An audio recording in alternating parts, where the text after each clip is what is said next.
Assalamualaikum warahmatullahi wabarakatuh. Perkenalkan, nama saya Nisa Aisyah dengan NIM akhir 057 dari jurusan Pendidikan Bahasa dan Sastra Indonesia UIN Syarif Hidayatullah Jakarta.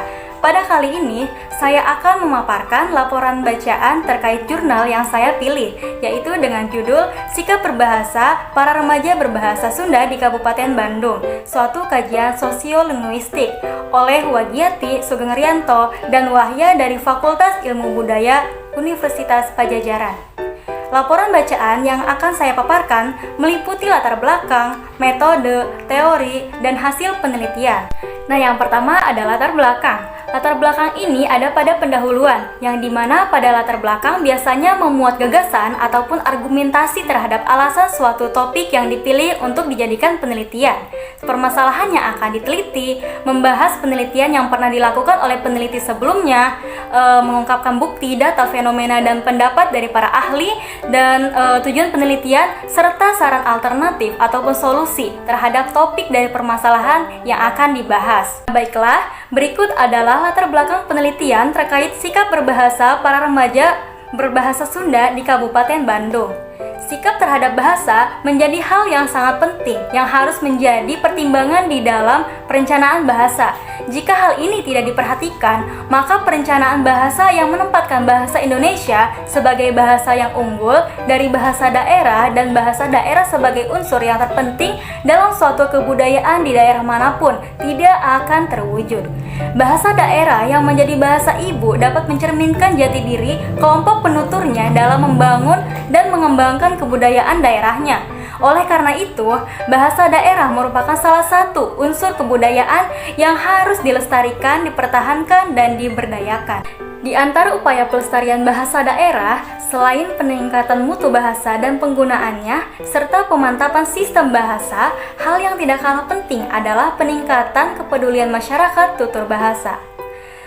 Dalam konteks sikap bahasa, aspek martabat yang melekat pada bahasa tersebut akan sangat berpengaruh. Semakin tinggi posisi martabat suatu bahasa, akan semakin tinggi loyalitas yang diperlihatkan oleh penuturnya. Nah, penelitian ini membahas mengenai salah satu bahasa daerah, yaitu bahasa Sunda. Bahasa Sunda merupakan salah satu bahasa daerah dengan jumlah penutur terbesar kedua di Indonesia. Dalam konteks nasional, bahasa Sunda juga memiliki peran yang tidak kalah pentingnya dibandingkan dengan bahasa lainnya. Nah, dalam kaitannya dengan bahasa nasional ataupun bahasa Indonesia, bahasa daerah ataupun bahasa Sunda memiliki fungsi sebagai berikut, yaitu yang pertama, pendukung bahasa nasional. Yang kedua, bahasa pengantar di sekolah dasar di daerah tertentu pada tingkat permulaan di mata pelajaran tertentu. Dan yang ketiga, sebagai alat pengembangan serta pendukung kebudayaan daerah.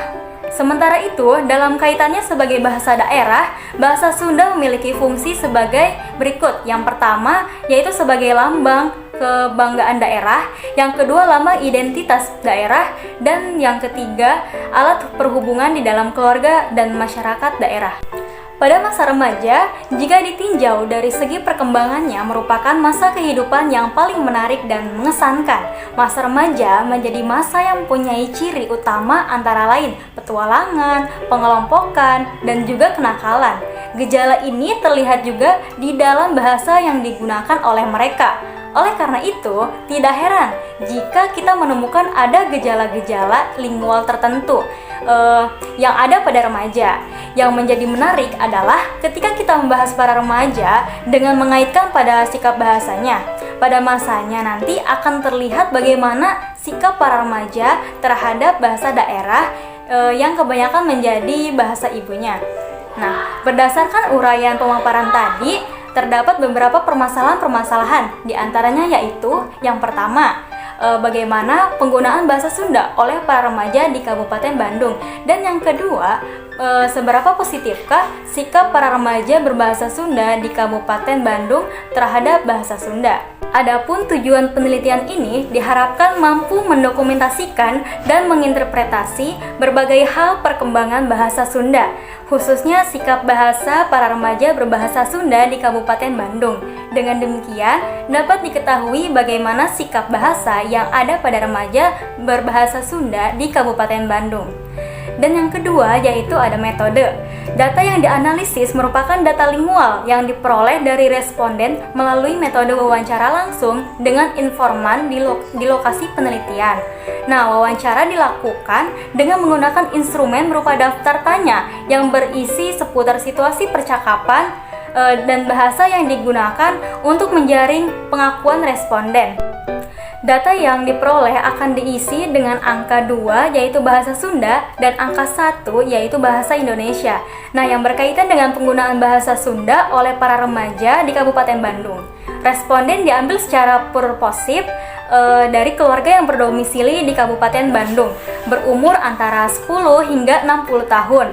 Mereka berjumlah 160 orang yang berasal dari 5 kecamatan, yakni Balinda, Banjaran, Cileunyi, Ciwidey, dan Majalaya, dan 2 kompleks perumahan di Cibiru dan Ranca Ekek. Semua responden diminta untuk mengisi daftar tanyaan mengenai situasi percakapan dan bahasa yang digunakan dalam 6 ranah komunikasi, yakni rumah, tetangga, pertemanan, pendidikan, transaksi, dan juga pemerintahan.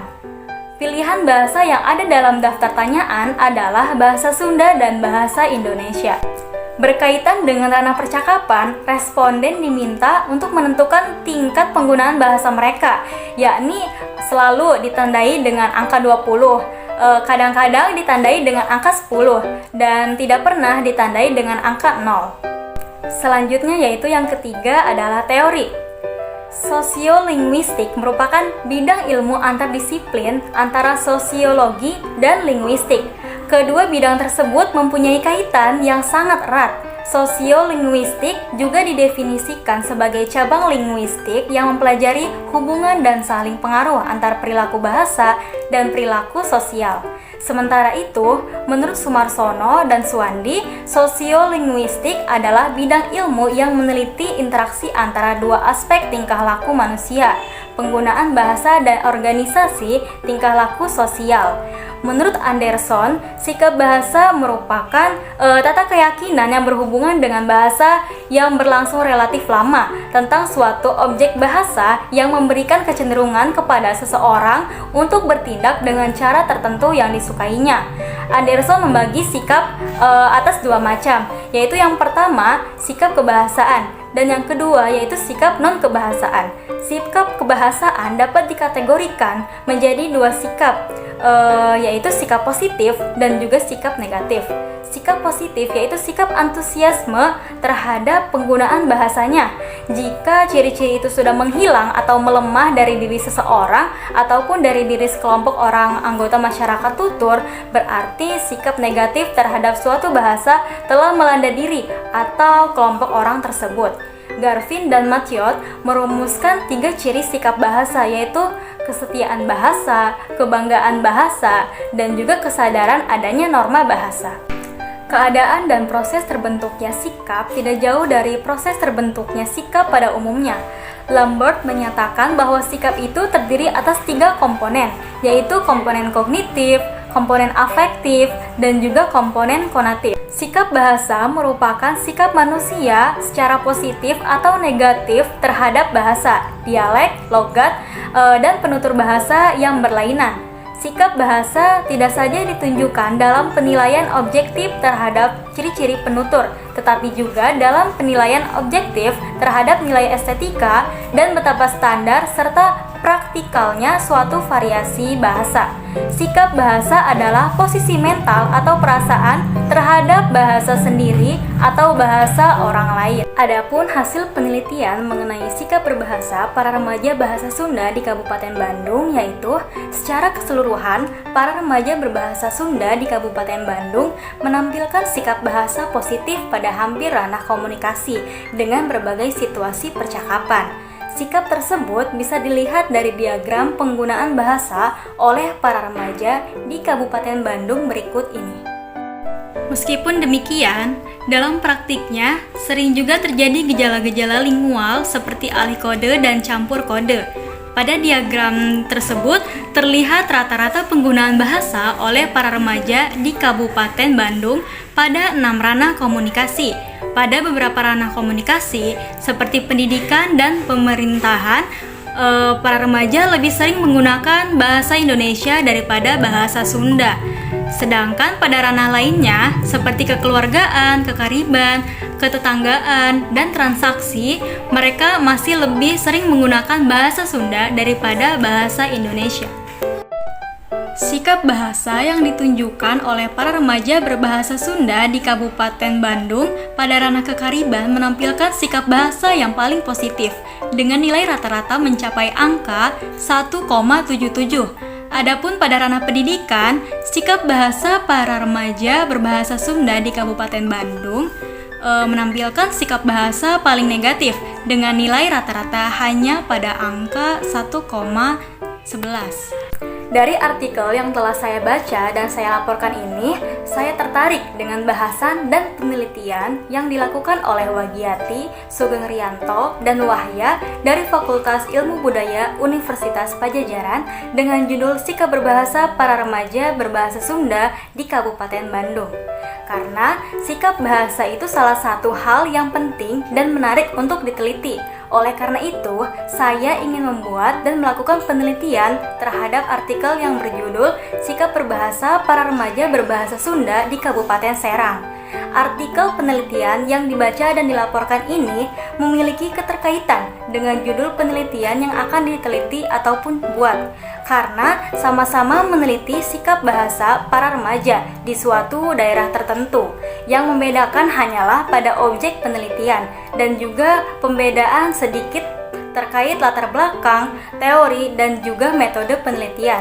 Saya juga akan meneliti lebih luas lagi terkait artikel yang akan saya buat. Mungkin itu saja pemaparan laporan bacaan terhadap artikel yang berjudul Sikap Berbahasa Para Remaja Bahasa Sunda di Kabupaten Bandung, dan juga letak keterkaitan artikel yang saya pilih dengan judul yang akan saya buat. Kurang dan lebihnya saya mohon maaf. Wassalamualaikum warahmatullahi wabarakatuh.